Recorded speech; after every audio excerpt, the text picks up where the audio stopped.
Here's NFL Pick 6 Show, Week 17, sponsored by Thrive. We'll tell you about Thrive later on the show. If you're listening to us live, watching us on the YouTube, we're coming a little bit early. So, jumping in early because Daigle's got to watch Giannis Antetokounmpo do his thing tonight in basketball tonight. Of course, that's John Daigle from 4 for 4, Bet Spurts. We got Rich Hribar, the very svelte Rich Hribar, sharp football analysis.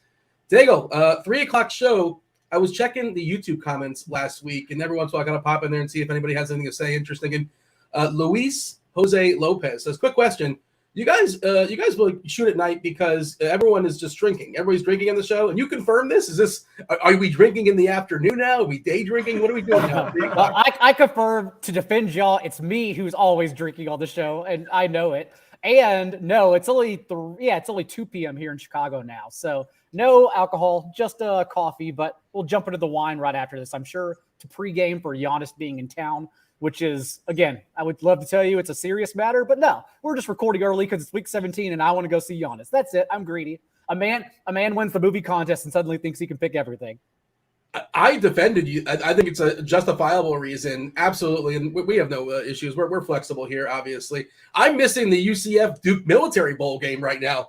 Proud of UCF. It's not exactly a national championship game, but UCF is playing Duke, I believe, in their second quarter. 10-3, the Blue Devils. I bet it, man. So, I've got it on, and I got an eye on it. We're keeping an eye on it. Did you bet Duke? I bet the under, like a under, square. Okay. What was the total? I don't even know, but it's 10-3. 62.5. So we're pacing all right, but it's college football. You never know, man. There you go. All right. Hribar, how are things in your world? Everything all good? Good, man. Holidays were good. We're about to be over to a new year. I've submitted the week 17 worksheet, so I have one left, and it's a condensed version. So I'm feeling a little bit lighter.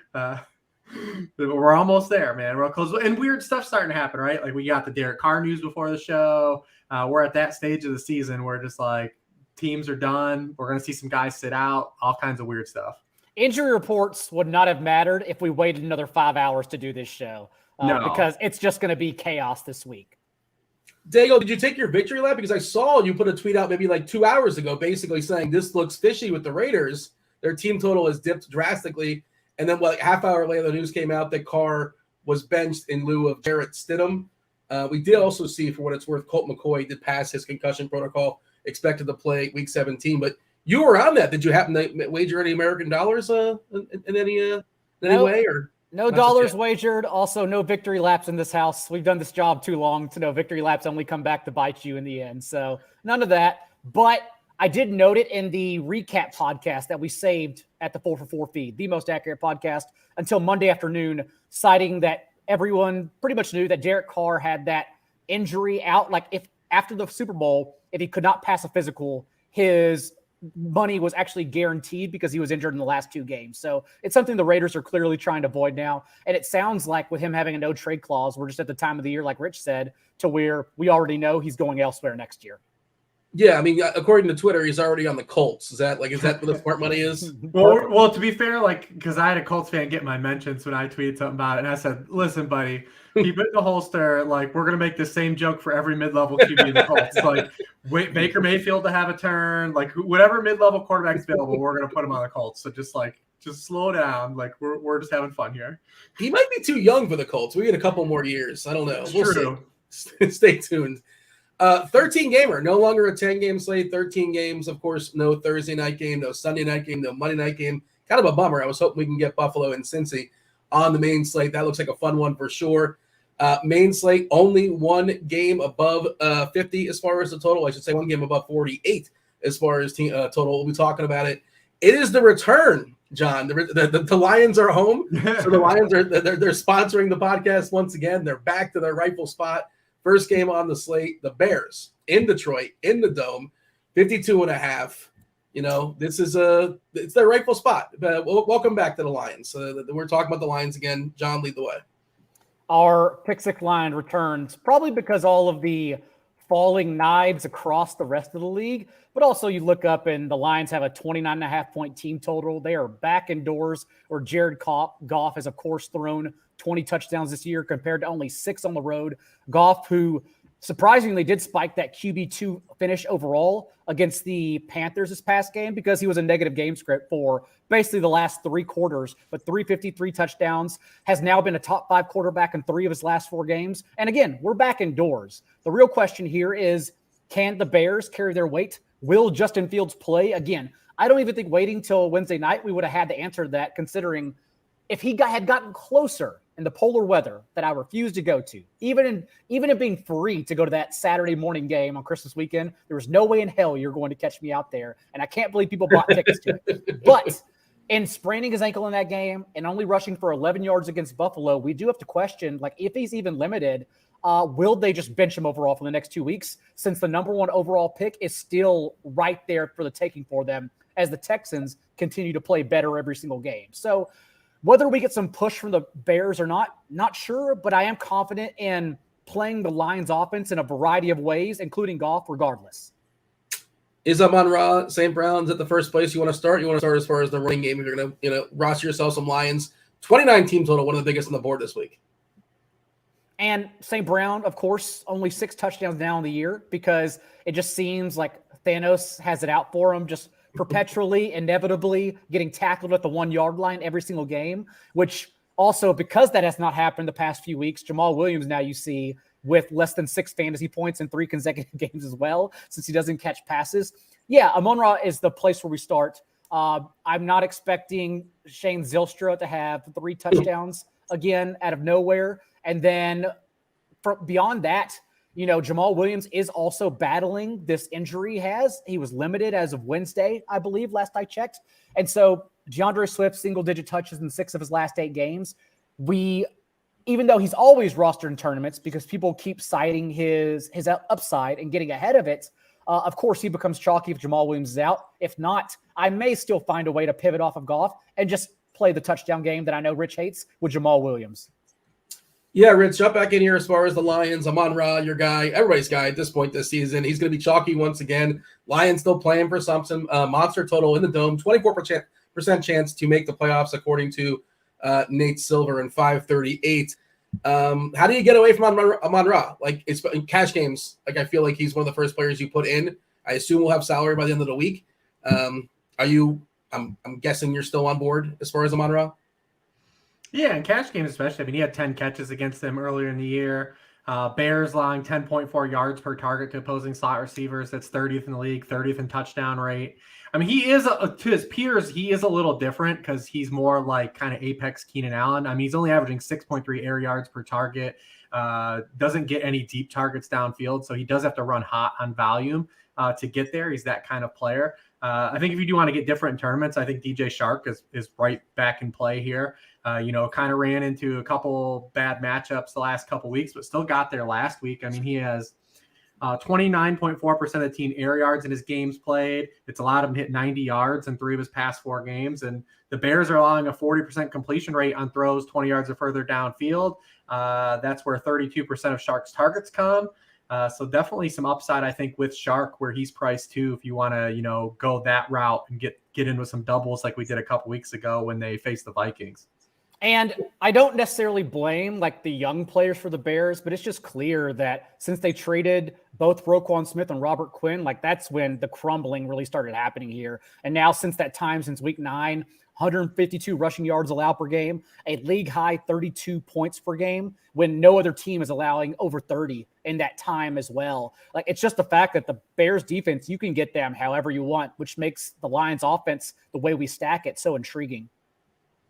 The Jameson Williams thing, I just pulled up his snap count, and it's just not happening, I guess, with 11%. Slow playing it. He's, they've got Shark as a bridge. They're just giving him a couple shot plays a game, a couple deep routes, and if he gets a target, he gets a target. But I think it's commendable how they've handled the situation. They have a luxury, right?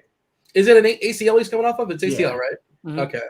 I mean, I guess if they want to push it for the playoffs, or I suppose they think that, they have competent receivers, so it's not necessary. Is that also part of it as well? Yeah. Okay. The Swift thing, that's also kind of sort of, the Swift, Williams, Jackson, the 3-headed monster, I guess we'll call it. Do you want to mess with that, Rich? You want to bet on the likes of St. Brown, falling on, the 1-yard line and Williams siphoning a touchdown or 2, and that's basically how you get there with Jamal.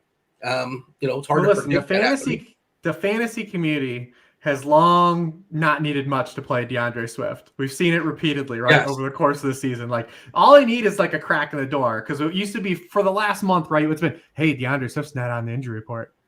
Like, that's been the argument. It's like, cool, well, he wasn't on it last week either. And then it's like, hey, DeAndre Swift played the most snaps he played since week 1. Like, oh, Jamal Williams is hurt. Like, we've like, all we've needed is like a little crack in the door, and everyone just keeps going right back to DeAndre Swift because we know where the upside lies. So like this week, he's going to easily get there. His price against this Bears defense, like the Bears just allowed 250 rushing yards to the Bills. They're allowing 149 rushing total yards per game to running backs, about 18 touchdowns to running backs. Like, we don't need much to get there. Like, he's going to be really popular, and DraftKings has had him kind of just like priced in that dead zone. So like, people have always been looking to like shop in that area. They don't need much push here to get to DeAndre Swift. John, how do you feel about Swift? Especially if he gets some ownership. Again, he's, if they're up 10, right? Let's say the Lions are up 10 in the start of the fourth quarter. Is it Swift grinding it out? Is it Jackson grinding it out? It's most likely maybe Jamal. We'll see. His snap count has gone down as well. Or is it just a combination of those? There's no way of reading that. And I think Jamal's snap count went down solely because he got injured this past game. If it's simply 10, I think they're still mixing all three up. It really just depends on where ownership comes in on them, honestly, because I could see myself maybe getting to Swift, especially 5-3 on DraftKings. But honestly, again, $5K on DraftKings, more expensive on Fanduel. I think Jamal Williams is, even though he's not going to catch passes, I still think he's a pretty solid play here. Yeah. Rich, you talked about the Lions the Bears getting roasted on the ground last week. I think the Lions got roasted more. I feel like they got roasted more. They undid just about all the goodwill they have built up for everyone, citing like how good they've been against the bye since the bye against the run. I think that's all out the window now. Is the truth somewhere in the middle? Like, they can't be Probably, that bad. Yeah. I mean, they can't be that good either. And the Bears. And Carolina's like legit just good at running the football too. Like, there's some teams that we know are just going to run the ball every week, right, and run it well. Like, Atlanta's been that team all year. Like, Atlanta they have a crummiest matchup, right, and like they're going to run it right because the scheme. Carolina's really turned into that team, especially under Steve Wilkes. Like, they're running the ball on everybody pretty much. I was going to put them as our third game because picking a third game this week was really hard, but I refuse to acknowledge the Bucs. We do not talk about the Bucs. That's a good call. I can second that for sure. The Bears are going to want to run the ball with Fields, without Fields, whatever this quarterback is. And we saw the Lions, at least last week, they were vulnerable to it. They're solid before that. Truth, somewhere in the middle, but it's a wide gap for sure. If we're running it back, this is the biggest total on the board here, Rich. It's hard to get excited about a lot of the pieces in Chicago. I guess Montgomery is the clear and obvious run back, but also Montgomery, they're going to be a touchdown dog, which theoretically, generally, not the ideal spot to run back with running backs. But like, okay, do you want to play some Claypool or some Pringle or some Pettis who sucked out with a touchdown last week? What else? It's not good. I guess you can play some Cole Kmet. You can do that too. He's really the only guy, right? I mean, because we saw with Khalil Herbert come back. I mean, we saw 20 touches from David Montgomery, but there was a dip, in his touch count and his snap count, share backfield touches. He had still at 71% of the backfield touches, but he was at 88%, 85% prior. That's always been the David Montgomery we want, right? Like, the locked into like he's going to get every touch roll. And now Herbert has a game under his belt. We might see him get back closer to that split that they were in. I mean, when these teams played early in the year, it was a dead 50-50 split. They each had 10 touches, and no one really got there in that game. I mean, they combined for 101 yards in that game. So kind of like you said, it's a tricky spot here for the Bears because we don't really want to play any of these guys, right? And I tongue-in-cheek said Kmet. I mean, he's kind of there. He had the 2 touchdowns against them early in the year. Like, tight ends continually get there against the Lions. But, like, are you ever excited to, like, just, like, plug Kmet in your lineups? No. The yardage really isn't there for him on a weekly basis. If you don't get the touchdowns, like, are you ever getting there? It's just really tough. But they have the Lions, that is, have a lot of league high 10.2% touchdown rate to opposing tight ends, 8.2 yards per target, which is 26th if you want to go that route. Yeah, it's tough. It's tough to really glom on to any individual Bears pieces. You just hope that they find a way to keep doing it like they do kind of every week. I mean, opening drive of the game last week, I'm like, man, they just went right down the field on the Bills. Mm-hmm. Dante Pettis catches a touchdown. You're like, oh my goodness, like this Bears team, like they just got a good scheme. It's working. And then did absolutely nothing the rest of that game. That's why if Fields is in, even with that injury, if he's in, I assume that means he's not going to be limited. And he's pretty hot on this slate if he plays, because I think everyone else would be scared for recency bias and because of the injury.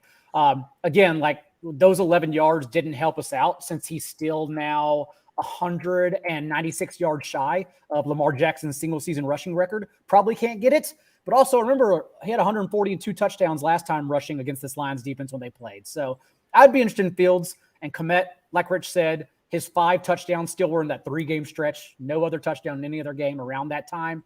But he's in that weird spot on FanDuel, like 5,300. People can get to that. The Freiermuth zone, the 4,500 on DraftKings, where no one ever gets to, that one's like where it's sneaky because either everyone punts or goes all the way up to Andrews or Kelsey or Hawkinson now. Yeah, Hawkinson's been he's broken 2 slates this year. And I heard somebody say what is 17 week. If you scale it out, Minnesota, like 110 catches or something like that for a season long. He's been an awesome acquisition for them and kind of a bargain if you've been playing him of late. But yeah, we'll talk about him on DK soon enough. Actually, that's in our next game. We got anything else here, John? Like your favorite run back on Chicago? Let's say Fields doesn't go and you're forced to run somebody back on Chicago. Who would it be? Is it just Kmet by default? Unfortunately, I think it'd have to be Kmet and just play the touchdown game on FanDuel. On DraftKings, I'm probably looking elsewhere. I maybe even play naked. I maybe even play Lions defense instead and correlate it that way if you do think like the Bears are banged up. We're just going to ignore Shane Zylstra at 2.8K. I mean, the one thing that Shane Zylstra showed that's been constant is the Lions, when they get in like inside the 5 and inside the 10, like they use those tight ends, man. I mean, since they traded Hawkinson, their tight ends have 27 total catches, but they have 7 touchdowns.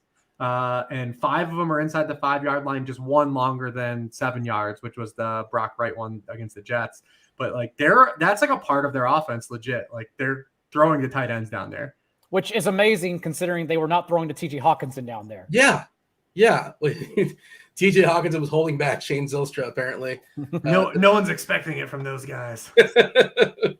But we mentioned golf and passing. Would we play golf in tournaments? Is that something we're into doing? Sure. Yeah. Okay. I mean, these teams played what? They had a 61-point game earlier in the year. Goff in that game threw for 9 yards per pass attempt. He completed 73% of his passes. They just gave all the touchdowns were rushing touchdowns, right?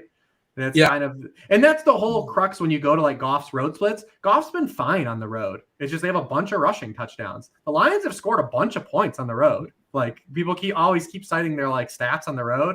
Like they scored 31 on the road against the Bears, 31 on the road against the Giants. Like it's all been kind of opponent driven. Like they played at New England when they had nobody healthy and got shut out. They played the Jets on the road.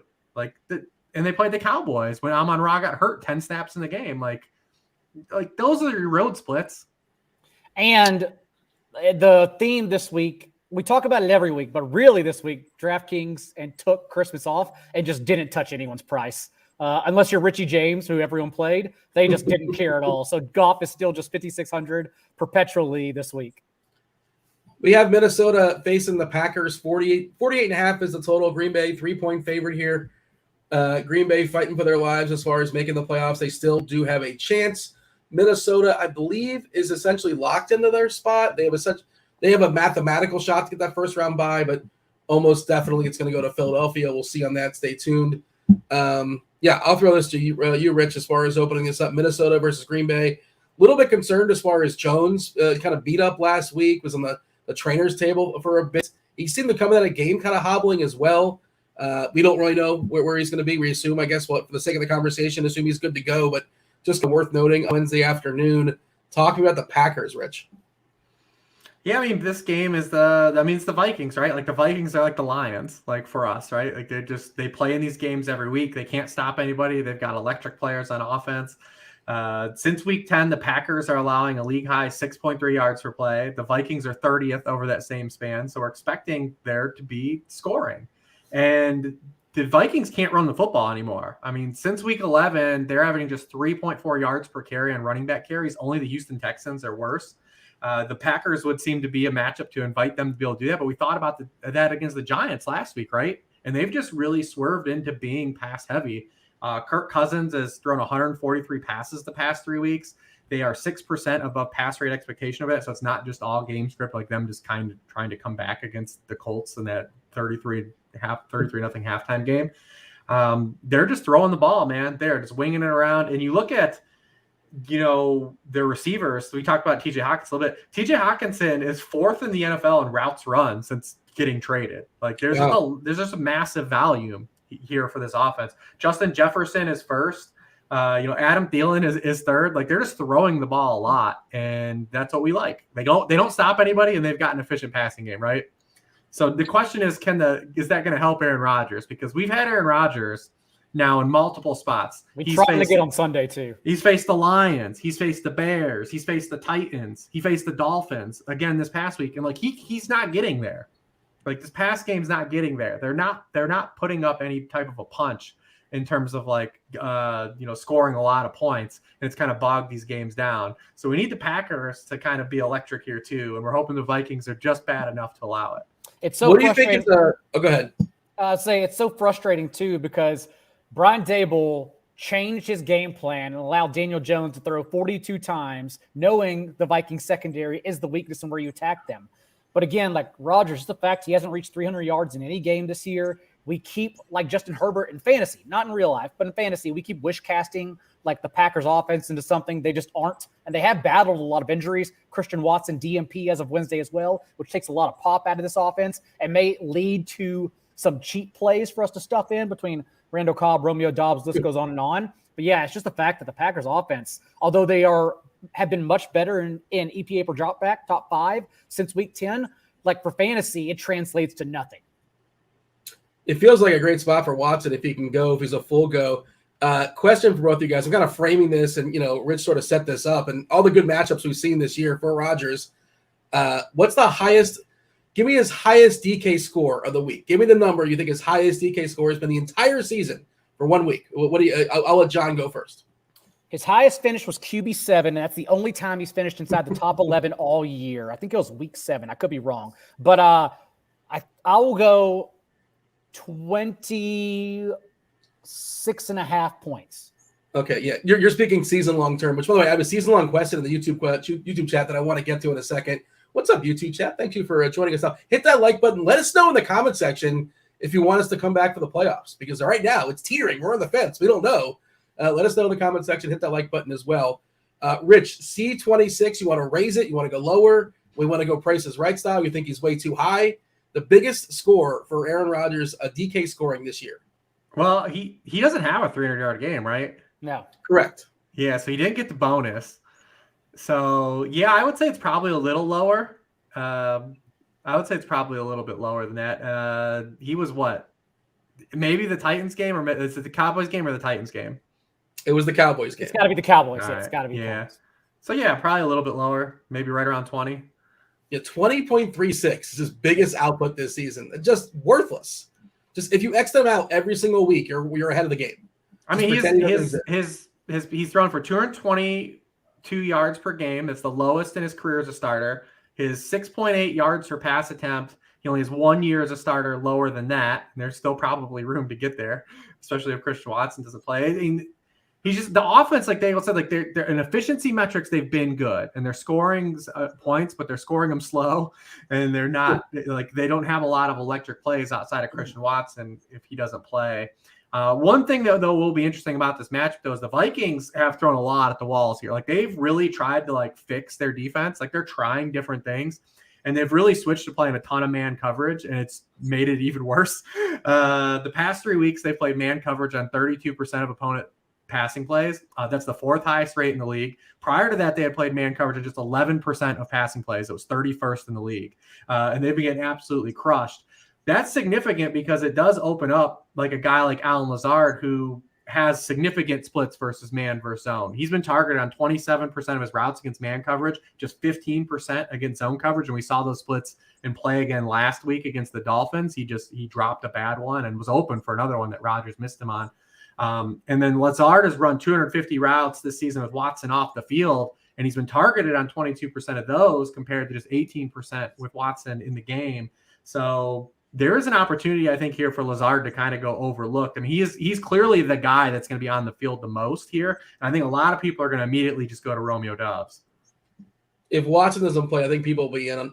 I suppose that's going to matter. And again, that's a question we'll answer later on in the week. But yeah, Romeo's 4.7 on DK, Lazard 5.4, Watson 5.9. Season long question in chat, and like you guys are season long. You know, you're obviously well honed in on that. I can't believe this is a question. I kind of sort of somewhat understand it, but come on, what are we doing?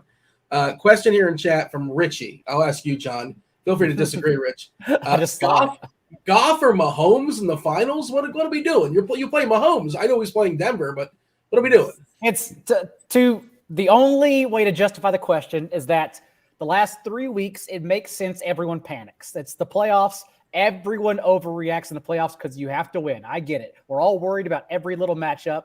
You don't overthink it. Play Patrick Mahomes. Yeah, anytime there's like a hot name like in the community, like last week it was Minshew. You know, I answered a ton of start-sit Minshew questions on my Sunday chat, and like people wanted to play like Josh. Like, do I play him over Josh Allen? Right? You know, because the weather was in play last week. Mm-hmm. Thankfully, it looks like we have no weather bullshit to deal with this week. Well, you know, fingers crossed, we're far away, but it looks like we're going to be okay. Even that Buffalo-Cincinnati game, it's like, what's the weather going to be like? It looks like we're trending well. So Good. It looks like we don't have to deal with that this week. But yeah, anytime there's like a hot buzzworthy name, sometimes it's a running back, sometimes it's a receiver. Like people are like, oh, well, I have to play that guy, right? Like he's the trendy play. And Goff's kind of in that mode right now. But yeah, I mean, listen, Patrick Mahomes just threw for 300 yards against the Broncos. It also doesn't help that literally if your fantasy team was good, like if you were the number 1 seed last week because your team was good, you probably lost because every good player in fantasy was not good. Like it was murderer's row if you had players that mattered last week. Also, if you watch the Broncos at Christmas, like they're done, man. They're not showing up. They ain't showing up to this game. Do you think they're going to Arrowhead and they're showing up? That Jerry Jeudy about to show up, but the rest of that's why we couldn't talk about that game either, because outside of Jerry Jeudy, try to get anywhere else in that game. Just try it. 14-point line. Yeah, of course they fired their coach as well, which, you know, that's the per league rules. Dude, the linemen weren't even helping Russ up after sacks. Like it's done, man. It is toxic. It is real toxic there. Baker Mayfield threw sidelines, right? About like why are you helping him up, basically. Dude, Baker Mayfield threw like 2 incompletions. Cam Akers is running for 3 touchdowns. Like they're done, man. 18 of Baker's 28 throws were within 5 yards of the line of scrimmage, and the Broncos just couldn't stop it. It was pathetic. There are already stories out there about Russ getting cut, like his $250 million guaranteed. This is year 1. I don't know how real that is. I'm not somebody it's like a salary cap savant, but like I know it's a big hit as far as cap wise. Is that a real thing, or are people just sort of like just throwing it out there for the sake of clicks? It's definitely a real thing, and I don't want to pretend with certainty that Russ will be back, since like we've done this now the last couple of years with David Johnson getting traded, Todd Gurley getting cut, Jared Goff getting traded. Everyone says, AJ Brown getting traded. Everyone says like it can't happen. These takes are always wrong. It can always happen. Yes. Having said that, it would be a record. Whether if it happened since Matt Ryan's dead cap hit was $40.5 million, Russ is over double that if you get rid of him this year. And then Carson Wentz's contract was $28.5 million guaranteed that Washington took on for 1 year. Russ would clearly be 3x that. So it would be a record, but I'm definitely not saying it won't happen. And the biggest thing with Russ is just now, like, how often has a guy like his age and having the year he had, like there will be some positive regression to the mean to his career, I'm sure, but like how often do you see like a 34-year-old quarterback just like brick and like come back, right? Like he always kind of overachieved, right? He always kind of got more out of what he was, undersized, that kind of thing, and wasn't. I don't think he was a day 1 draftee out of Wisconsin or NC State. He went to both, right? Both. He had a great run, but it feels like it. He's a little bit slower, and whatever sort of edges he had are kind of gone. And shout out to Pete Carroll in Seattle for siphoning it. The trade they pulled off is spectacular. Go ahead. I can't think about it all too much because, like, if we start getting into this time in August when we were trying to fit in Darrell Henderson to every lineup and just all the useless stuff that proves my life is meaningless from August to December. But I do think it's funny that like Now with Derek Carr gone after the end of the year, Russell Wilson, we'll see what happens there. The Chargers took until week 16 to even get to the playoffs. Like all those teams re-beefed to compete with the Chiefs, and not a single one of them was even close. Not even close. As far as Minnesota, we kind of touched on them. How much are we prioritizing Hockenson? Because a lot of people, especially depending on how tight the cap may or may not be, and we don't really know that until when Sunday rolls around with some surprise scratches and different wonkiness when the week 17 brings. But Rich, how much are we prioritizing Hockenson? He's been spectacular so far for Minnesota. Yeah, I think his performance has been a little oversold. I think it's been a lot of volume driven. He's only averaging 6.1 yards per target since he joined the Vikings. It's just they're running a ton of routes, and he's found some targets as a byproduct. Last week was the first real spike week he had. He was just kind of like Minnesota Zach Ertz, right? That's when he went over there and was just getting a lot of opportunity, catching enough passes, and was by default, that's going to make you a top 5 tight end like Zach Ertz was. But there wasn't really anything exciting. And then last week came along and it was all right, now the ceiling has all come together, right? But can you chase that? Packers only allowing 3.5 catches per game to tight ends. That's second in the NFL, 6.5 yards per target, 7th. They have a lot of touchdowns to tight ends though, if you want to chase that. But if Hawkins is going to be really popular and people are going to chase that, I think I'm going to leave that on the table too, especially at tight end. I'm never going to play the popular tight end ever. And last week, indoors, in a week where 3 or 4 games we talked about were due to weather. So Hockenson at his relatively cheap salary, $6K at the position, was cheap on FanDuel as well. It made sense people got there as a run back with the Giants offense. But I mean, like Rich said, the 8 games with the Vikings, he's only averaging 14.3 fantasy points. So it may seem like a lot, but it's genuinely not like George Kittle, who's now killed us the last 2 weeks. That's who knocked me out of my actually I was in the championship. Our championship was 1 week earlier for the RotoGrinders final, but that's who gave me the final punch out there. Hockenson, for what it's worth, FanDuel got the alert, $7K this week. So you got to pay up for Hockenson on FanDuel. I thought I was being smart and cute last week in our 4-man that we run for the movie bet, and I had Taysom Hill. I thought that was the sharp play, and I was victory lapping when he scored his touchdown, and then Hockenson had 2 touchdowns. Then Kittle, I think, had 2 touchdowns as well. They both smashed my Taysom play. But from what I'm seeing right now, he'll be much more popular this week, Hockenson, that is on DK at 5.4 than FanDuel at 7. And Kittle's only 5.9 on DK. So, I mean, if the ownership is dramatically skewed towards Hockenson, then you just go right back to Kittle. Mm-hmm.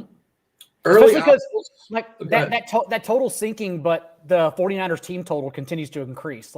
I don't think there's any doubt. We all know the 49ers are going to put up points this week. And so if everyone just says, positive game script, resting players, I think we can actually get a chance to sneak Kittle in there this week. Yeah, and Kittle's been absolute supernova without Debo in his career. Obviously he faced Seattle, so people got there a couple weeks ago, but I had wrote about it in there too. It's his career splits.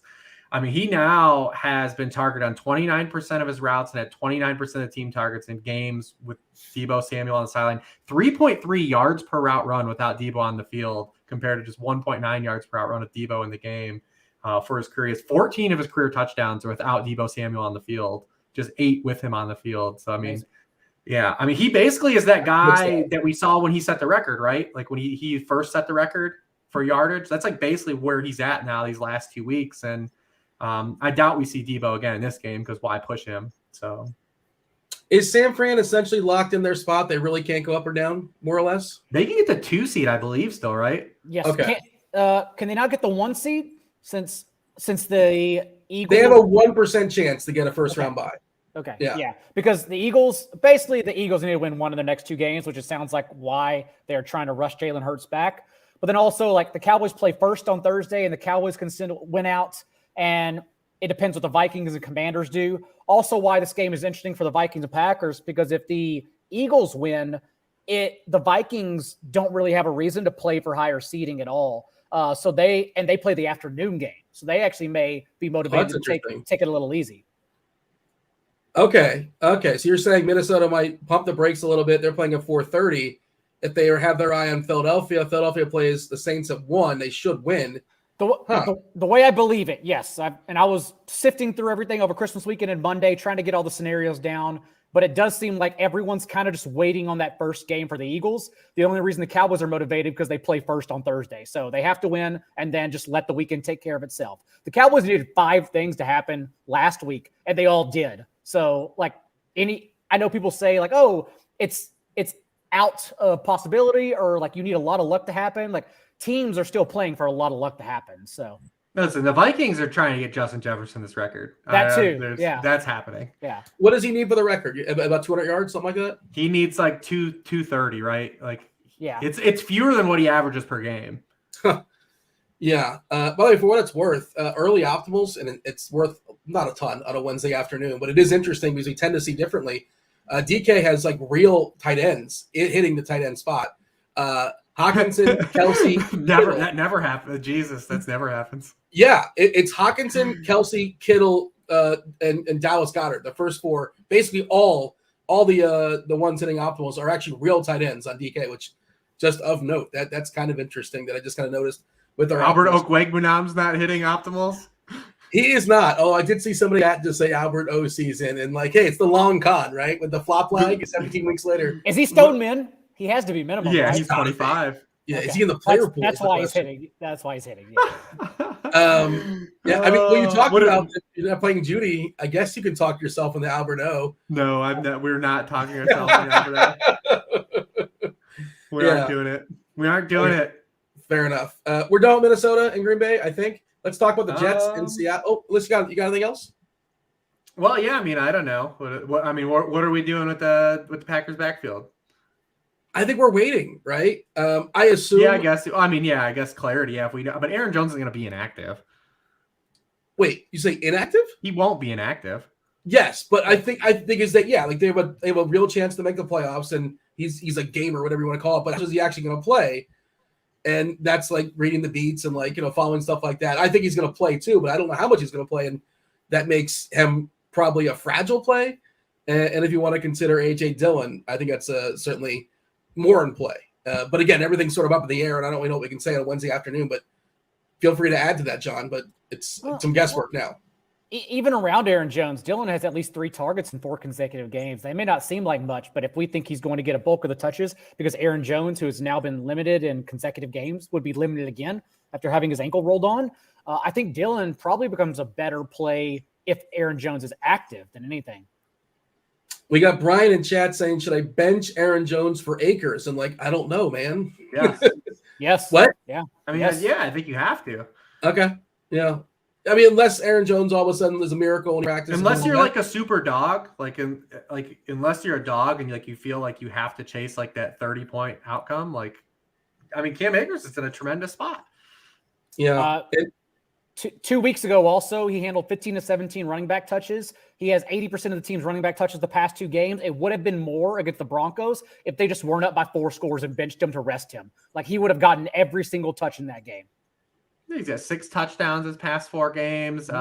Over that span, he's 4th among all running backs in success rate. He's 7th in rate of runs to go for a first down or touchdown. The Chargers.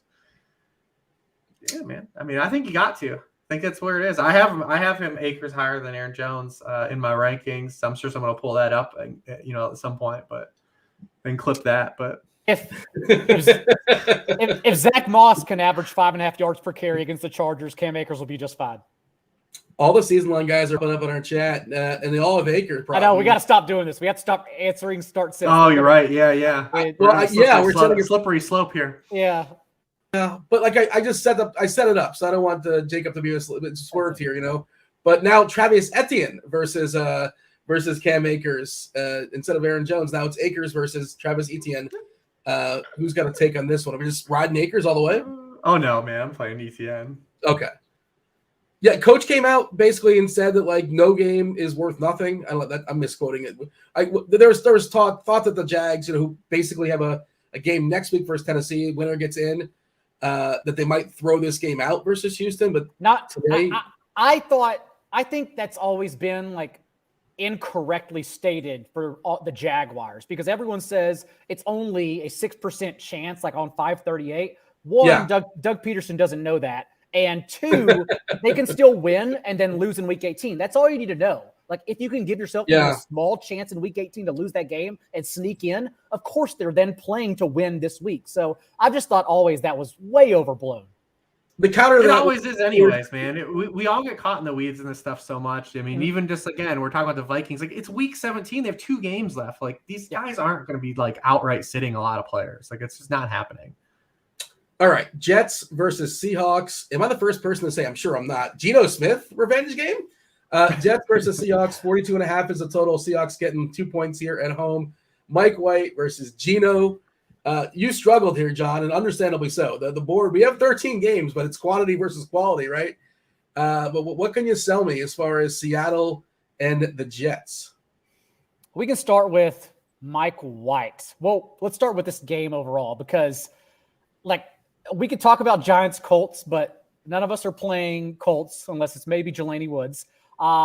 We can't talk about Dolphins Patriots because I don't want to talk about the Patriots, especially like I could try to sell you on Ramondre Stevenson, but Stevenson also just murdered everyone in like classic Alexander Madison championship week style to the point where everyone is now disgusted of Ramondre Stevenson completely. So that's a hard sell. Chiefs Broncos, as we talked about, it's just a Jerry Jeudy game. We can't talk about Chiefs Broncos. So really you just ask what the hell else is a third game to talk about on this slate that might have some pushback.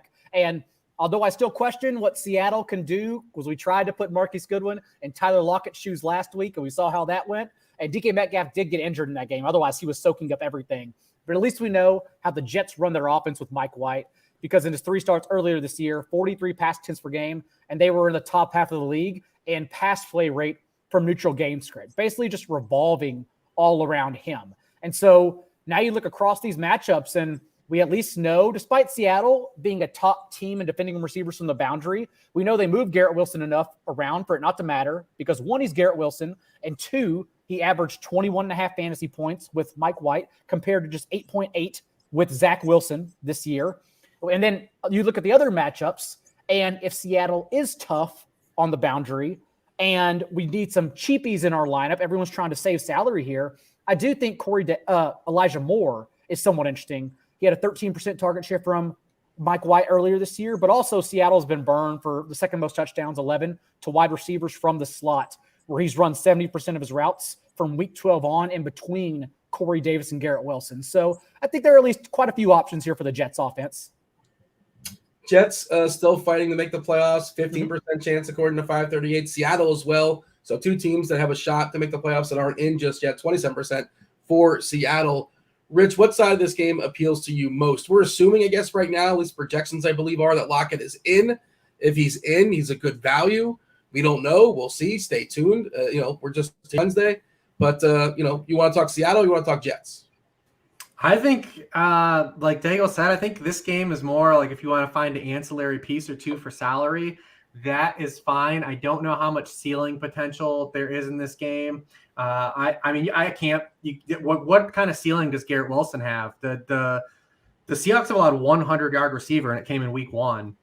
I mean, they've allowed just 3 wide receiver scoring weeks all season. Like Elijah Moore, solid player from the slot, right? Like you can get salary and you can get there that way, but spike weeks, I don't see it for anybody in this game. I mean, you look at even the Seattle side, the Jets, they're allowing just 12.5 points per game to opposing wide receiver 1 targets in PPR leagues. They're not allowing any spike weeks at all either. Like it's really hard to say like this game is like a spot where someone's going to pop, right? And like be a tournament winner. I think you're more looking at like maybe like a Zonovan Knight bouncing back because they face like 2 terrible game scripts and he doesn't run any pass routes, being in maybe a better situation against the Seattle team that's like been really kind of just thwarted against the run. You're looking to kind of go that route, but I don't see any ceiling potential for anybody in this game. You have to play one player. You're not necessarily stacking it, but one player, is like an a la carte piece to do another lineup. Who would it be? Probably more just based on his salary. And like Daigle said, just, if I can luck box into a touchdown, or if I can have like a 6 for 60, like that's good. Like what I'm paying. So I would probably say him, maybe Noah Fant, but I think a lot of people will get there, especially if Lockett's out. And like I said, if any time that a tight end starts to get popular, I'm immediately out. So especially with Will Dissly already put on IR for the year, I'm sure people are going to play Fant. I'm in before Colby Parkinson scores 2 touchdowns. That's going to happen for sure, right? Big dude, man. Yeah, he is a big boy. And he does get worked in. He's 2'5". Would you rather have Colby Parkinson or Alberto at 2'5"? Parkinson, for sure, without a doubt. 100%. Just one catch and he's in. He's already good to go. I mean, we got anything else here as far as this game? Like, we'll talk about our favorite players, amongst the position, amongst the players that are not in the featured games. We'll do that in a second. Anything else here, John, Rich, before we move on? Yeah, I mean, Tyler Conklin definitely live. Like we talked about the George Kittle spot on Thursday Night Football. Travis Kelce, 6 for 113, same spot last year. And I know Conklin's not Kelce or Kittle, but remember he averaged 6 targets, 13.5% target share from Mike White earlier this year. Only the Jaguars have allowed more yards per target than the Seahawks to tight ends. So I do think it's a good spot for Tyler Conklin. Everyone's kind of log jamming around the same tight ends. All right, let's move on. Let's talk about Thrive Fantasy. You talked about it before. We're going to give some of our favorite picks amongst their prop selection. You got to pick 10 amongst the 20 for their big board, the contest we're going to be talking about. I believe it's 50K, 10K up top. They have, of course, all the other sports as well. If you just want to have 2 or 3 props, you can do it that way. Join in on the fantasy prop action this NFL season with Thrive Fantasy. Again, it's easy to play, no salary cap style. You don't have to worry about Albert O. Revolves around an over-under style player prop format where each prop has a fantasy score associated with the prop. The riskier the prop happens to be, the higher the fantasy score. You rack up the most points for your share of the prize pool. Use the promo code GRINDERS, GRINDERS, when you sign up for a deposit bonus up to $250, as well as free tickets. If you're not aware how the free tickets work, you deposit between $100 and $499. You get 2 free $20 contest tickets. You deposit $500 or more, you get 6 free $20 contest tickets. Producer Steve on the screen. If you guys are watching on YouTube, of course, John and Rich, take a peek there. Give us some of your favorite leans on a Wednesday night. Feel free to be as you want to be. John, you're batting first. What do you like? What's standing out for you? I will start with 78.5 rush yards over for Saquon Barkley. You get the 20-point bumper. The Giants have to win this game in order to clinch a playoff berth. And it's just that the Colts, on the ground, is where they are getting murdered this year. They've allowed 11 rushing touchdowns in Jeff Saturday's 6 games alone. So big week for Barkley. I imagine he'll be chalked this week as well, knowing the Giants are going to alter their game plans to attack the Colts front 7. And then we're about to talk about the Dolphins offense.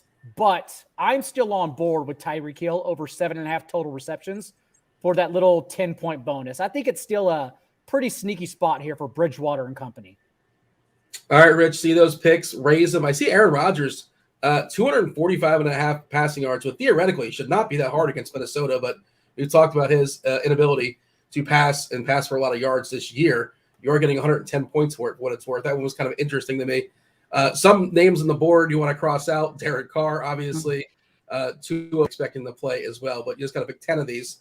Yeah, I think that's the 3rd week in a row they've had a quarterback that ended up being injured on here. So maybe Thrive as a jinx to a number of quarterbacks here. Because I think we had Kyler. I think there was someone last week too, and then 2 of this week. Yeah, I can't remember who it was, but it just seems to work out that way for him. But Trevor Lawrence, again, expected to not be an issue. We talked about that before. Doug Peterson said that this game matters, so we're assuming they play that game straight up. Does the Niners play straight up this week? We'll see. Stay tuned on that against the Raiders. How much do they have to play? CMC 5.5 receptions. You get a little bit of juice on the over. Does that do anything for you? It makes sense against the Raiders, who have allowed a bunch of receiving points to running backs. But again, you're counting on some game script, right, to get the 6 catches for a running back. Will there be enough juice to kind of get there? I kind of like Deshaun Watson not to throw an interception for a 40-point swing. I mean, the Commanders are 29th in the NFL in interceptions. So take a swing there. I kind of think Deshaun Watson's an interesting tournament play this week too, but I'll save it. It's rough in these streets. Scroll down a little bit. What about Hopkins? 62.5 receiving yards. He should get a quarterback upgrade this week with McCoy. Do we like the over for Hopkins? Yeah, for even money, I'm fine with that because he can get 9 catches and still get the 62.5. The pop gun, the rifle, the BB gun of Colt McCoy. Judy to score a touchdown at plus 40. I mean, obviously he's not going to score 3 again, but we know the way to attack the Chiefs is with wide receiver play for production, so I don't mind that one either. Dalvin Cook over 80.5 rushing yards could be a spot. Is that an under spot or an over spot? We talked about Minnesota not running the ball spectacularly. Yeah, those are. I mean, it's rough. It's rough out here. Not a lot that I love.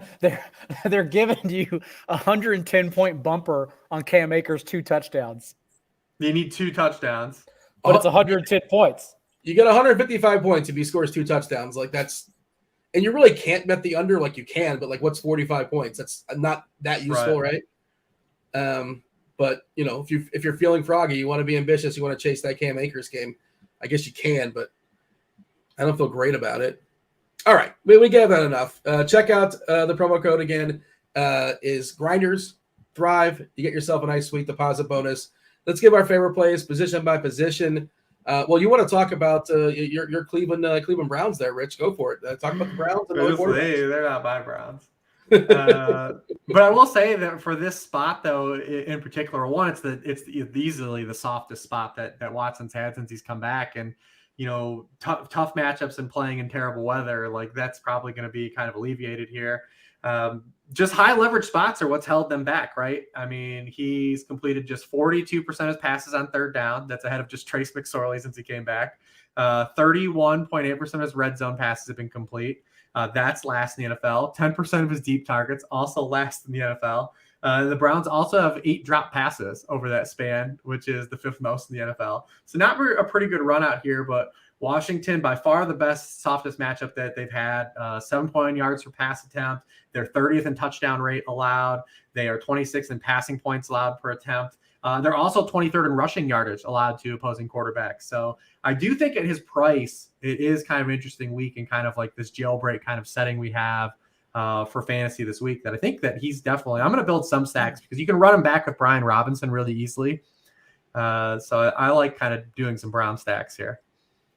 And to your point, it's also the landscape of this week's slate to where, you know, Patrick Mahomes, I guess, is the only one we're scared of. But even then – yeah, Josh Allen and Burrow are on Monday night. Yeah. So it's just kind of another week where, you know, we talked about golf. We talked about cheap quarterbacks. I think the build makes sense.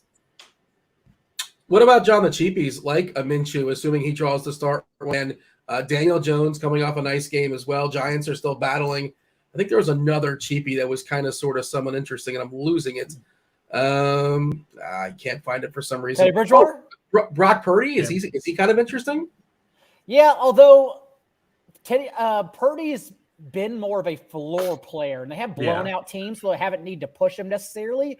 But I don't know if we're expecting the Raiders, whose team total is now dropped all the way to 17 points, who are not only or lost in that Derek Carr benching, is that Josh McDaniel also said that veterans are going to take a step back so they can evaluate their younger players. I don't know if that means Josh Jacobs and Devontae Adams. I have no idea. Devontae Adams, anyways, who's seen 26% of targets. He hasn't been a top 50. He hasn't been a top 60 wide receiver his last 2 weeks since Renfro or Waller returned. Maybe that's not entirely due to Renfro and Waller being back, but like right now, it's bad news. So I just really don't have faith in Purdy being forced to push the ball back. Minshew, it is somewhat of a sneaky spot since the past 2 games, the Saints have performed better on defense, but they also played Deshaun Watson in that cold game and Desmond Ridder before that. Whereas before their bye, the month prior, like Brady reached 280 and 2 touchdowns, Garoppolo hit 220 and a touchdown. They were a little bit leaky before that. So Minshew's maybe sneaky. The Eagles also just allowed him to rear back and throw. Like Sanders has 21 carries, but Minshew's still had a 9.9 depth of target, which was 7th highest in the league. So they just let him chunk it downfield.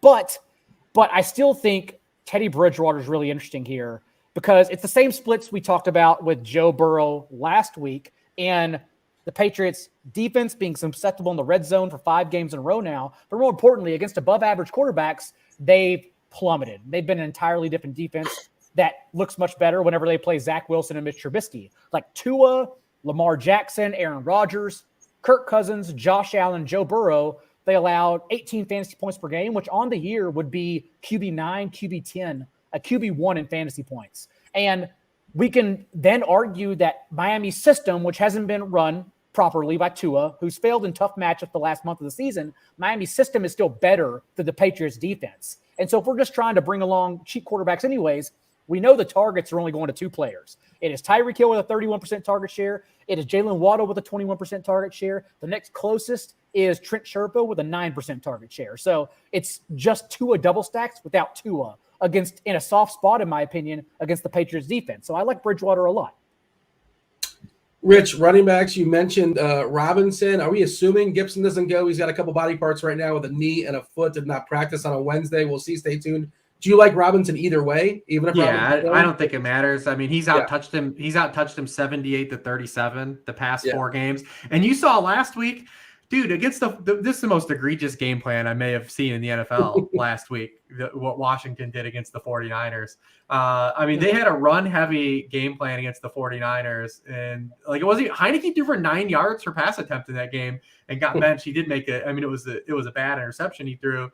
But it was like literally the most ridiculous game plan I've ever seen on first down play calls by Washington. Like they were just running for a yard. They averaged 1.5 yards on first down runs and still were just running every single first down. They threw the ball on just 19% of their first down plays with Heineke in the game. And they averaged 1.5 yards per play. Like what the hell was that? But now you were getting Robinson as a home favorite against this Browns defense that still can be run on. So I do think that he's like a natural just bring back. And you don't have to play the whack-a-mole game because everyone's going to cite the Carson Wentz splits with Terry McLaurin and Curtis Samuel and Jahan Dotson's coming on. And hell, you can even throw Jahan Dotson in there if you want to run him back too. But to me, Brian Robinson's the pretty easy signal if you're going to try to get cute and play some Brown stacks like I will. He's hitting optimals really, really hard right now. He's the 3rd guy in the optimals right now, 46%, just behind Connor and CMC. Right below him, Travis Etienne, Pacheco, Walker, Sanders, Fournette, for what it's worth. Some of the names that are being thrown out there on a Wednesday as far as optimals. Anybody else you want to throw out the conversation, or you want to yield to John? Yeah, I mean, I'll leave some guys for him. I will say, obviously, James Conner, you can keep playing. He's just getting so many touches. We talked about Cam Akers. Etienne, too, I think is a great play. And then Tyler Algier, man, it's like everyone wrote about in the waiver wire article, like he's available in all these leagues. But I guess supposedly he is because everyone's checked out. But he's been an RB1 in each of his past 2 weeks. Among all running backs now in the NFL, they have 100 more carries this season. Algier's 1st in the NFL in EPA per carry, 7th in success rate per carry. And the Falcons have run the ball, like I said, on everybody. There have been just 3 games this season where an Atlanta running back's gotten 60% of the touches, and 2 of those 3 weeks have yielded an RB1 score. We're getting him as home favorites against an Arizona team that's allowing 14.1 rushing points per game. They just faced the Saints and Ravens. So, I mean, it's a better matchup. He's really cheap. I think he's probably more of a better FanDuel play than DraftKings, but he is cheap enough on DraftKings where I think he is playable. 5.3 on DK, 6.7 on FanDuel, Algier. What do you have, John, as far as some of your favorite running backs? Feel free to double down or just add somebody else to the conversation. Rich said he was leaving some for me, and then he took all the ones I have written down. Algier will be chalk. I'll say that. So he won't be chalk, man. You don't think so? Like he's pretty cheap. Like, Dean just said if Robinson's popping in the optimals almost 50%. Okay. As a home favorite against the Browns. I mean, skinny stacking that game is so easy too because you can go DeAndre Hopkins. You can also go Drake London off of Algier if you want to go that way. So there are lots of ways to get unique with that game. It's interesting. You're just not playing the quarterback, so it's not really worth talking about beyond that. Algier 9% on DK, 3% on FanDuel for what it's worth. But go ahead. And then we already, as I talked about earlier, Barkley. I mean, it's just going to be so much running for Barkley here. And it's the Colts. We have no faith. Everyone watched Nick Foles play on Monday night. I don't need to dunk on him further because everyone's done it already. You got anybody else to add? I'm going to let you start off receivers and steal all of the picks. But yeah, I definitely have one he's not going to name. Okay. Running back? Will not support it. Hold on. Receiver? Yeah. Well, you go first. Well, I mean, my number one guy that I'm going to jam in is Mike Evans. Like, sure. Not supporting, but talk to me. Yeah, I mean, listen, Mike Evans is seeing 9.2 targets per game over his past 9 games. He also is running into by far the best matchups he's had, and J.C. Horn's not going to play in this game again. Deontay Jackson, who was available in this game early in the season, has been out since week 10. He's not playing this game. Carolina allowing 8.4 yards per target to opposing boundary receivers. That's the lowest that Mike Evans has faced in a game since week 9. And when these teams played earlier in the season, he had 15 targets, 7. He caught 9 for 96. He dropped a 70-yard touchdown that he would have walked in on. Nobody's going to play Mike Evans. I'm going to hammer Mike Evans. I might go 100% Mike Evans. This is Martingale style, is it not? He's due. Yeah. I mean, it's a must-win game. They're going to throw the football. I'm hammering Mike Evans this week. I'm dropping my stamp on Mike Evans. My one time. Will he be in the four-man? Is he flag in play? Yeah. And I knew no. I don't think I can talk. I can scream to play Mike Evans. I'll drop some tweets, and nobody's going to play him. Thank you. I appreciate it. No thanks. That's nobody cares. You move the needle, to some degree. It'll go from 3% to 7% or something. Who knows what it'll be? But I'm no Evan Silva. I don't have the juice, man. What do you have here, John? As far as some of your receivers, he left you a lot. Just took Evans. He did, although I don't really have a lot of receivers here on the board because we talked about a lot of the high-priced guys already we're playing. Unlike when we talked about Isaiah Hodgins' matchup being better last week for the Giants, I think Richie James's matchup, if you can't afford Saquon Barkley, is the better one this week. The Colts from the slot have allowed the 8th most receiving yards per game. That, of course, is where Richie James plays. He also led the team in targets. Still, he just wasn't the one with the touchdown. We talked about that with Hodgins soaking up team highs in end zone targets the past month. Rashid Shaheed, I think, is still live here, especially if you are thinking the Eagles push back, because it's Shaheed who, even in the cold, had that 33% target share, 441 receiving, not much passing going on. Andy Dalton only had 15 dropbacks, so it's not like a lot was going to be done in that game. But with Kamara a little banged up, Chris Olave returned to practice Wednesday. Maybe he's limited. I think Shaheed can still get snuck in as a big play specialist with volume. And then I actually had Russell Gage over Mike Evans because the last 3 games, Russell Gage is tied with Evans and Godwin actually for 18 targets, 20% target share, has more red zone and end zone targets in that span than both of the other players. Yeah, he's hurt though, and the routes just aren't there for Gage. I tried to get there for him. He seems very thin. Did anybody? By the way, shout out to John. Last week, you took a stand. You said Hodgins is the guy over Richie James. Yeah. Mm-hmm. On this show, you said Hodgins is the guy, and ownership. They all got there except for Slayton, man. If Rich is flag planting Mike Evans, then week 17 is no better week for me to flag plant Richie James. So there you go. We're going back. Go back to it. Brandon Cooks will be super popular on DraftKings, especially if people that play ETN. He came back and had a high target share. He still only has target. He's only beat 60 yards in 3 games this season, but at 4.8, he'll be popular. I think London will be popular. That's another more of, I think, cash game play. The Cardinals have they're another team. They've only had 100-yard receiver all season. They just don't give up a lot of spike weeks to wide receivers. So his price is just too cheap, though. It's amazing what happens when you actually have actual dropbacks, though, and those target shares can now turn into something. I'm actually really excited, Rich, about your tournament lineups because Deshaun Watson, Brian Robinson, and Mike Evans is like you're either going to the top or you're getting scorched. Happy New Year's, baby. No middle for you this week. Happy New Year's. It's week 17, man. Live a little bit. I love it. I think it's great. Yeah, happy New Year's.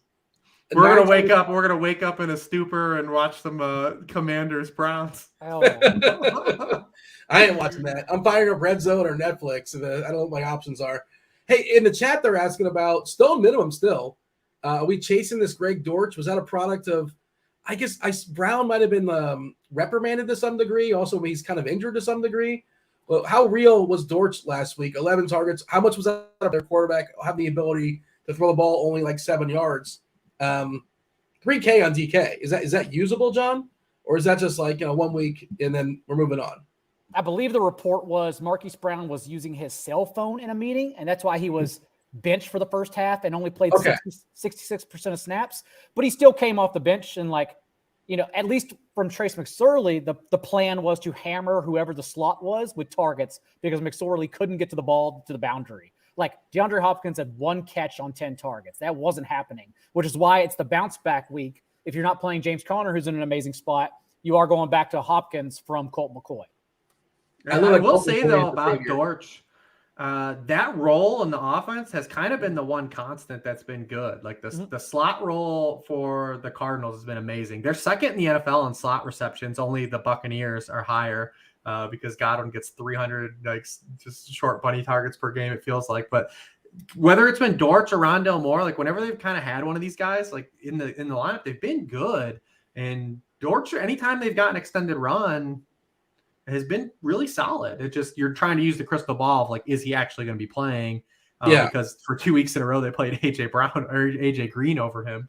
But he's been really good anytime they called upon. He's going to be an interesting guy, I think, in free agency to kind of see what happens. He's been really good. And of course, the issue is that the 2 games before Marquise Brown got benched, he was running 68% of his routes from the slot. So that's why he was the guy for targets instead. Yep. Yeah, I mean, this wide receiver class in free agency is an absolute dud. So like DJ Shark, and like I'm talking to myself, I'm like, well, where's Greg Dortch gonna go? I haven't looked ahead that far. Is that like it? Like who else? There's got to be somebody else. Shark is by far the best available free agent wide receiver. That's wild. I can't believe that's the case. That entire 2019 class, everyone got re-signed. Like everyone got new deals. What did Shark sign, like a 1-year deal? Yeah, he need a 1 year. He need like a 1 year tenor. Well, smart move by his agent or Shark, whoever thought of it. Like, I mean, as far as the competition, you don't have to be that pretty, but if you're the only option, right? Oh yeah, good for money to spend out there. Yeah. All right, let's talk. Speaking of not a lot of options, tight end. We talked about Hawkinson earlier in the show. You could spend up on Kittle, you could spend up on Kelsey, you can spend all the way down on the great Albert O and the Denver Broncos. John, I'll let you go first as far as your favorite tight ends. Who do you want to? Well, I mean, we've already talked about Tyler Conklin. If you're spending down, he's only 2,900 on DraftKings, which is pretty surprising. He may be touchdown or bust, but he has a higher ceiling with Mike White than that. Who the hell else do I have on my list? I guess you can keep going back to Evan Ingram in that middling range, 4,400, considering they literally concertedly scheme his targets for him. Like even in the rain on Thursday, he was practically one of the safest plays, knowing that they designed plays for him to get him one-on-one against linebackers since he's just the more athletic player. I have to talk about Daniel Bellinger every week since he played a season high in snaps, ran a season high in routes, and it didn't matter, but he's there if you want to go cheap. And then you can keep going back to Tyler Higbee because Baker Mayfield doesn't throw to anyone else. So there's that. Rich, your thoughts as far as some tight ends? You got the scraps. Well, what's left for you? Yeah, it's pretty gross out there. I think we'll end up seeing Fant be popular. Definitely we'll monitor the Kittle versus Hawkinson ownership towards the end of the week. I'll definitely be glued to that. I think Ingram is by far the best Jaguars pass catching play if you're going for a pass catcher in that direction. He had 10 targets against Houston earlier in the season too. Houston's absolutely awesome against slot receivers. Desmond King's been one of the better players this year. Christian Kirkland, I think, only caught 1 pass in that game earlier in the year against them. They shut down CeeDee Lamb a couple weeks ago. They've been really awesome against interior wide receivers. So I do think Ingram's probably the best Jaguars guy to play in that game. And then, listen, we'll try to catch some flop lag with Njoku too, right? Like his targets have been there. Like he's getting targeted on 21% of his routes from Watson, which is right on par with what he was getting from Jacoby Brissett. They played Baltimore in the cold the week last week. He probably should have had a touchdown. He dropped last week too. Him and Cooper both dropped touchdowns. Oh, DPJ dropped a touchdown in that game too. So they all spread the wealth. But we just seen, the George Kittle light up Washington. So we might, if we're going to do a run back with Watson, maybe we do Njoku instead of a wide receiver. And the chat mentioned Jelani Woods, who I talked about earlier. He's now if Granson don't play, fire it up. He's seen 21.8% of Indy's targets in the 2 games that Granson has been out. Granson didn't practice at all last week, so we'll have to see if he's able to turn around for this week, which is hilarious considering Woods has literally just seen 5% of the team's targets in the games that Granson's played. They either only use him or do not use him at all. We were talking about James Conner. Like his usage doesn't make any damn sense, right? Like we have a guy that's like historically broken down anytime he's gotten like any type of like big volume like this, and they're playing for nothing. And like he's just out here getting just touch on touch, man. It's wild. After an extension, free agent? No, No. that's why I said I thought they might try to use some preservation because he's 10 million next year. Like he's on the team. So it's That's like, weird. why are you grinding him out? Yeah, he signed till 2024, and like that's a good point. I don't know. Maybe they'll give him a reprieve next week, or maybe it just pop up this week and we just don't see it coming. But it is weird that why would you want to grind this guy into the ground when theoretically you're married to him the next 2 seasons? We're supposed to finish He's been strong. a guy that like historically just hasn't stayed healthy. So it's like this would be the time to like see what Keontae Ingram has, right? But that's not happening at all on any level. We also just got the news that the Titans are in fact resting pretty much all their starters on Thursday, which we kind of figured. Do they have healthy guys left to sit besides Derrick Henry? I don't know. When everyone's like they're gonna sit people, I'm like, well, who out there, man? Like who out there are they sitting? Yeah, who are their bad receivers that they're going to play? Like they got to rest and preserve like Robert Brooks and NWI. Well, I think they have to play those guys because you have to try to get Malik Willis to do something, right? Like, and you're not going to trot Malik Willis out there with, Racy McMath, who Dean is still trying to figure out is a real player. I still don't believe that's real. I need a proof of life from Racy. You're gonna find out Thursday. But like you're trying, like they have to try to coax something out of Malik Willis, not only for the offseason, but like to try to salvage this season. It's like, so like trotting Malik Willis out there with a bunch of just vagabonds, like seems not optimal. But hey, I understand not wanting to play Derrick Henry though. Yeah, that makes a ton of sense for basically their season on the line against Jacksonville week 18. It's the theme of the show. Teams or people are out there and their championship as far as season-long stuff. I know how much John loves answering start-sit questions on a Wednesday. We have a couple more before we hit the road and get out of here. John, I'll let you go first here as far as quarterback. What? Kel wants to know. What are we doing? I have to answer start-sit? I thought we were getting a movie. Oh, that's right. That's right. Oh, let's knock this out first. Movie's more important than start-sit. Okay, go ahead. I've already teased it up. I don't. Dak or Goff? Who do you like, Dak or Goff this week? Yeah. I actually, Cowboys have averaged 40 points per game since Dak returned from injury. And some of those are defensive scores, but you don't average 40 by accident. Having said that, it's such an ugly situation that I think I actually do go Goff now. It feels safer, right? And I don't know about you guys, but I feel like it's torture if Dak goes off on Thursday. You already feel like you lost. My problem with start-sits, Dean, is that it's situations like this, Dak or Goff, where if we had another year and we thought about it every minute of the day, of every day for that year, we wouldn't be able to decipher the fractional points. So when it's like the QB6 or QB7, I usually just tell everyone it doesn't matter. Just literally play one. Like, because you're never going to figure it out. You're talking about two guys that are split, and very rarely does fantasy games, we get caught in the weeds this all the time, but very rarely are actual fantasy games close, right? Like it's kind of an outlier. So like a lot of these decisions end up not being the decision that makes or breaks you. Hopefully that doesn't mean like Dak has 10 and Goff has 30 though, but right. Yeah. I go Goff. It feels like a game where like how much does Dak have to do, right? Against Tennessee and they can just run the ball. Yeah. But the thing is we know they're not going to run the ball. Dallas is not going to run the ball? Yes. I mean, they're going to run the ball in the second half for carries and clock, but like you're not going to get over on the Titans with points by running the ball. Yeah, that's interesting. Yeah. And if Pollard ends up not playing, they're definitely not going to grind out Zeke for efficient drives. That's why travel for what it's worth. That's what I'm kind of hoping, that Josh Jacobs just gets like scratched late and everyone goes to minimum Zamir White, because he's not going anywhere. The 49ers lot isn't going to budge for him, but everyone's going to play him. Yeah. You mentioned the movie, John. You won the movie contest last week. That's it. We gave you an hour and 15 minutes as far as analysis. Hour 15, 6 hours earlier than normal. I think we did fine. Yeah. If you don't want to hear us talk about movies for a few minutes, appreciate it. Thanks y'all watching. Hit that like button, subscribe, turn on notifications. Happy New Year. Let us know in the comments section. Let us do this for playoffs, because that's kind of where we're at right now. We're probably going to do it, but it's also nice to get a little. At least the first week we'll be here. We're going to do it. Yeah. Well, we'll see. If they say don't, if they all just say don't. No, listen, the show is called Pick Six, and there's 6 games Wild Card Weekend. It's tailor made. We're back. We're here Wild Card Weekend. I'm trying to manufacture some sort of like interaction. John, tell the people how you took down the 4-man last week. I am pulling it up for producer Steve if he wants to jump on here right now and get it up. We talked about most of the plays, honestly. The Burrow doubles. Once I saw that both T. Higgins and Jamar Chase were going to be quite low rostered. And I mix up. I sometimes just get lazy and play my tournament lineups in our 4-man, which also tells you I don't do well in the 4-man. So I'm not doing well in tournaments the last month too. But yeah, we did that. I ended up looking for cheap Chiefs running backs and just thought, okay, I can see a scenario where both players get there. So I'm actually just going to play both of them rather than trying to choose.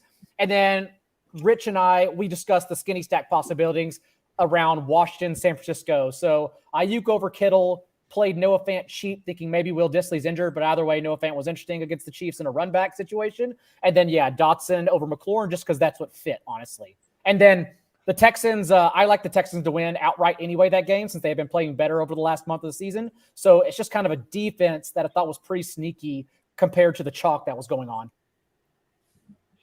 How close was it? I forget. I feel like you ran by at least 10 points ahead of the field. Well, me and Steve had Geno stacks, so yeah. Ish. Yeah. Are we going back to Geno early? And Fant wasn't a good play. He just got the touchdown. He sucked out. Yeah, he sucked out. Absolutely vultured that fourth quarter touchdown. I am very aware. Don't worry. I always feel like this encouraged me to get weird. I was trying to make weird lineups. I think producer Steve pushes me to want to make a weird play because we both played Noah Gray. I was so mad he played Noah Gray. I didn't even see you played him too. Damn. I was so pissed off he played Noah Gray. 50% own Noah Gray. Small sample size, but still, it felt kind of weird. What did I miss? But Noah he Gray? caught a pass the first play of the game, and I was so excited. And I was like, "Steve's got him too." No, as good as Burrow was too. There were 12 points left on the board there. Like Jamar Chase had one. He should have caught in man coverage, and then Irwin almost had a third. Yeah, Burrow fingertips on Irwin. Like it should have landed perfectly. Yeah, someone in the chat wrote about Jacoby, and I think Dean played Jacoby Myers and caught that Hail Mary. I was betting on instant redemption, man. The redemption game for him. You got it right back. It was never a doubt. That was a karma play for sure. Yeah. On DraftKings, I played Aguilar just because it was 3,300. It was a cheap pivot off Richie James. And, of course, that's the game that Aguilar got put back on the bench for Kendrick Bourne, who looked awesome. So nobody watched my movie this week. We're going to do a double feature next week just because of the time change. Kind of screw stuff up. I was going to watch it during this time we're recording now, but we moved the show. Yeah, so we'll talk about both movies next week. The Invisible Guest. If you guys want to play along at home, rent yourself The Invisible Guest. It's phenomenal. Anybody by chance watch it yet, or we kind of delayed it for everybody across the board? I was going to watch it Tuesday night, but then I knew I'd forget it by the time we talk next week. So I'm saving it for over the weekend.